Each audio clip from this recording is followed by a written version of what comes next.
What's up, everybody? It's Herb from the Herb and Raj podcast, also a panel member on Going Hard in the Paint over on the Bama Standard Network. Had to come out with a video about Mark Sears and how he would respond in this game. Everyone knows Mark Sears gets benched in the last game against LSU for the whole second half. Everyone's watching tonight to see, hey, how's he going to respond against Mississippi State? Tough, top 25 team on the road. Alabama pulls out an 88-84 victory. Mark Sears was definitely at the forefront on this one. 17, 6, and 9 line, shot well from the field, 6 from 11 from the field, and 3 for 5 for 3. Good game by him, but it wasn't going to be, in my opinion, it wasn't going to be a numbers game more than a body language game. And before this, we did have a little hint of things.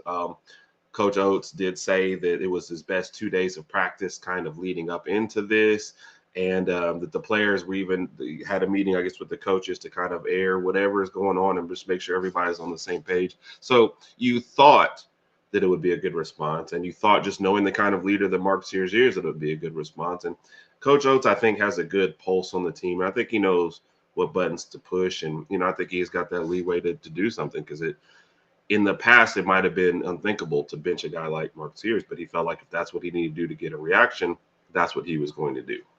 Well, I felt like he got the reaction. Sears was engaged the entire time. I mentioned the 17 points. It didn't look like he was forcing shots to get it. And I think a lot of times that's what happens when a guy needs to come back and prove, like, I'm still here. You all of a sudden see like a 20-shot night. No, I felt like he took good shots. I think the assist number, 9 assists. He was still distributing the ball just like normal. He was physical on the defensive end. He looked engaged. He did the post-game interview, sounded like, hey, I'm good. Let's move on. Love this team. So I feel like this was the response we need. And it's one thing to like get benched on the road and then come back home and the crowd feeds you and you can get into that. This was the opposite situation. Getting benched at home in front of your home crowd, going on the road into a tough environment. It would have been easy to mail this one in and say, hey, it just wasn't our night. But Sears was definitely there. He was wanting to win this game, you could tell, and he was doing everything that you expect from him. And he was, like I said, six rebounds mixed in there with those other numbers. So good night by him. A really, really good win for Alabama on the road. And I think it just helps put to rest any question, like, is there any problem with the team? No. I think they're going to be good going forward. I think this is a good time for you. Got a tough stretch coming up in about 2 weeks, where it's just like top 25 every game. You needed to handle something like this now and get this out of the way and just have no question. Alabama's a deep team. So without Sears, they're still a good team.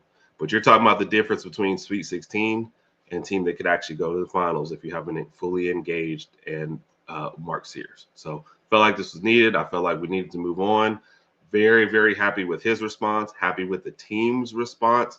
And, man, just looking forward to the rest of the season. So you'll hear more about that on the Herb and Rod podcast at times. And also, like I said, going hard on the paint over on the Bama Standard Network. So appreciate you guys all tuning in. Have a wonderful day, night, weekend, whatever it is when you're listening to this. And as always, roll tide.